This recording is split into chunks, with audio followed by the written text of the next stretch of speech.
This video is only one part of an in-depth review, so check out the rest at thegoodride.com. Thanks for watching. Welcome to The Good Ride. I'm James Beastie, and I'm just being me in a world that isn't.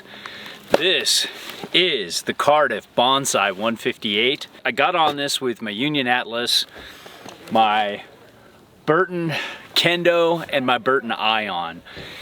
I rode this in mainly good conditions with some firm snow, but fair and fun, to some pretty perfect groomers.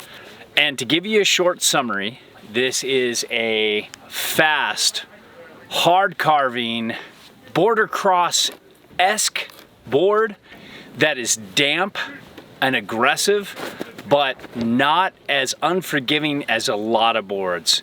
The little bit of rocker in the tail and a good bit more in the nose make it more of a mellow cross board that is incredibly fun to go out and just make high speed, powerful, down the line turns. It just carves so hard and makes you ride faster than you would normally ride. It's just fun. It steps outside of, just a little bit outside of that one-dimensional border cross style board. It has a wider appeal than you would think for a board like this. It's one of the best mellow cross boards I've ever tried, and it's highly recommendable. When it comes to sizing, this 158 felt great. It seems like it could fit a much bigger boot than my size 9s, but the weight felt right, about 195 right now, low to mid 190s, and I think you could probably go up to almost an 11, but I'd be careful depending on your boot's footprint, because you want a little extra space there to lay out the hardest carves you can and not boot out. When it comes to the shape, it's tapered and directional, and you feel it,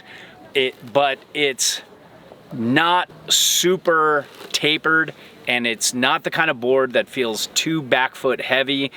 If you set it up with a slightly positive stance, you can drive pretty hard off your front foot too.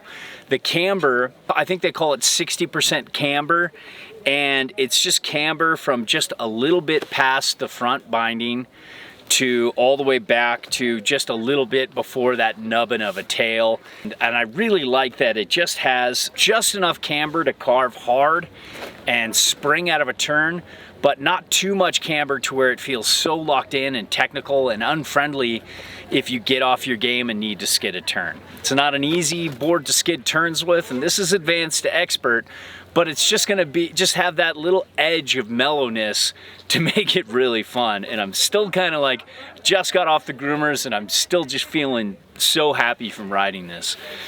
Now let's get into the flex here. Pretty stiff, like stiff right here, okay? Then you get into the nose, it's a little softer, kind of medium stiff, and the tail is stiff, just like here, maybe even a touch stiffer. But for some reason with that early rise in the nose and the tail, you can butter easier than you would think, but you don't get this board to butter. You get this board to rail turns and go fast. Now, when it comes to getting air, doing little ollies, I was very tentative. Mason rode this a little bit and he had no problem popping off little features here and there, but I think he said, quote unquote, like, when I go off this jump, if I get off my game, I'm just gonna keep going and hit a tree. This is not like an easy ollie board. Now, when it comes to speed, this base is just fast. It's glidey. By the way, Bjorn, thank you for waxing it. Not many companies do that, and that always makes my life easier when it comes waxed. This base is fast. It's up there with some of my favorite companies like Jones and Gentum Stick. It's just got easy glide to it. It picks up speed quickly and keeps its speed, and I love that. Then you have such a damp ride. This feels a little heavy. But I like that because it also means heavy often means damp. And this is just such a stable damp ride. Yeah, you get a little clown shoe effect in the nose. You can see it kind of doing this, but it quiets down by about the time you get to here. And by the time it's underfoot, it's stable and damp. This thing just bombs. I found myself going faster than I normally do and not being worried about it. It felt very comfortable, I felt very in control, probably going 10, 15 miles an hour faster than I normally would, and I love that feel. It's just such a powerful down the line carver. And when it comes to edge hold, I don't really have any boards to compare this to, but I just thought, well, I'm having so much fun. This is such a hard directional carver. I thought I'd just take out my Karua Cafe Racer, which is a hard directional carver, and it's such a different board. But that edge hold was a little less than this. I feel like this can shine in medium to medium hard snow, and it's gonna be okay if you hit a hard patch, and it just felt like it was holding its edge in firm but fair snow really well, to the point where I wasn't even feeling tentative. I was just committing all the way through. The Karua did great, but I felt a little more tentative with that than I did with this. As far as turn initiation goes, it's slow edge to edge. It's built to pick up speed, and then once you get that speed, you engage that edge, and then the board starts coming alive. But what I love about the side cut is it's not too shallow. It's not too straight liney. I could carve across the groomers pretty well. It took a lot of work, but the more you give to this edge, the more it gives back. So I loved how I could just power across the groomer if I had an empty groomer, and just power across back and really lean into this turn as hard as you can. And the more I did, the more you could feel this camber giving back too.